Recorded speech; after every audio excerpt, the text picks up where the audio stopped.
All right, so today we're going deep on something pretty crucial in obstetrics. It's this thing called Placenta Accreta Spectrum.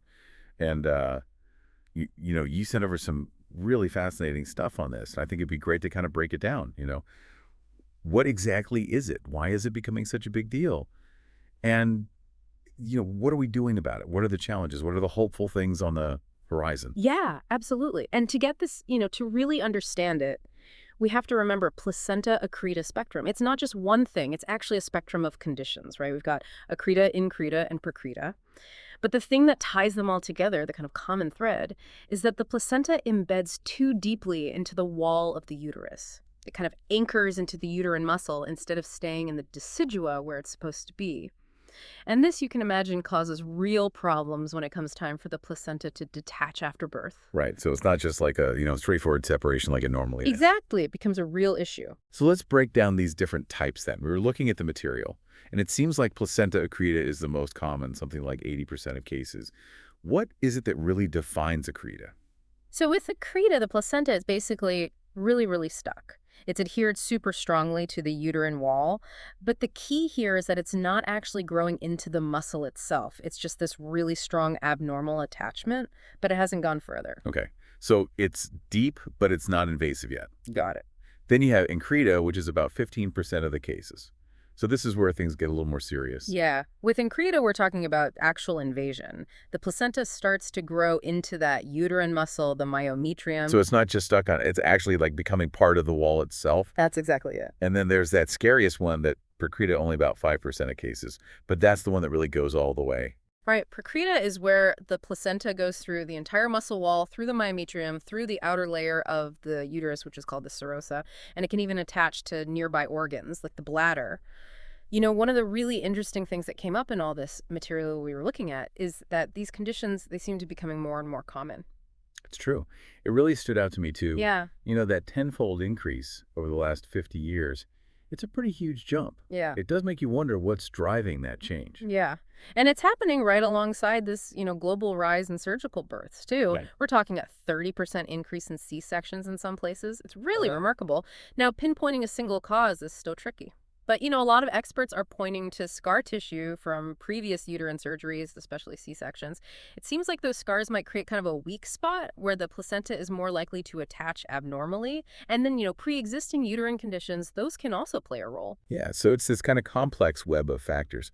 And, one of the things that really struck me, and that we talked about a bit before, is that the real danger here, if this isn't picked up beforehand, is that the risk of bleeding during delivery becomes so much higher. Oh, absolutely. If placenta accreta spectrum isn't diagnosed before delivery, it can lead to just massive hemorrhage when they try to remove the placenta manually. I mean, the material even suggested that it could be as frequent as 1 in 272 pregnancies. That's not insignificant. And that connects back to those scary maternal mortality statistics we saw. Right. Potentially as high as 27% with placenta accreta. It's a really sobering thought. It is. And it's that postpartum hemorrhage that's driving those numbers. Because the placenta is attached so abnormally, the uterus just can't contract properly after birth. It can't clamp down on those blood vessels like it's supposed to. And the bleeding can be just unstoppable. So in those situations where the bleeding is so bad, the immediate response often has to be a hysterectomy. Sadly, yeah. In a lot of cases, an emergency hysterectomy becomes absolutely necessary. That's the only way to control the bleeding and save the mother's life. But of course, that has huge implications for future pregnancies. It's not a decision that's taken lightly. Absolutely. But there was some hopeful stuff in there, too, about fertility preservation, like that high-intensity focused ultrasound. That sounded really promising. Right. This is definitely an area where we're seeing exciting progress. Basically, what they do is use this focused ultrasound to target the retained placenta, and it causes what's called coagulative necrosis. So essentially, it kills the tissue. And the hope is that the body will then reabsorb that dead tissue without the need for a full hysterectomy. Wow. So it's almost like, tricking the body into taking care of the problem itself. It's fascinating. It really is. And one thing we shouldn't forget is the role of nurses in all this. They're the ones right there on the front lines. They're the ones who really have to know what to look for and when to act. Exactly. They have to be able to spot those early signs of potential hemorrhage. They need to respond quickly and effectively in emergencies. And, they're also the ones providing that critical support and preparing patients for what might be a really difficult decision, like a hysterectomy. Their role is absolutely crucial. So just to kind of bring it all together, it seems like placenta accreta spectrum, it's a cesarean condition. It's becoming more common, and it's linked to this increase in surgical births. It carries this really significant risk of hemorrhage because of that abnormal placental attachment. And while hysterectomy has been, the main treatment in those critical situations, we are seeing these new fertility-sparing techniques like the focused ultrasound emerging.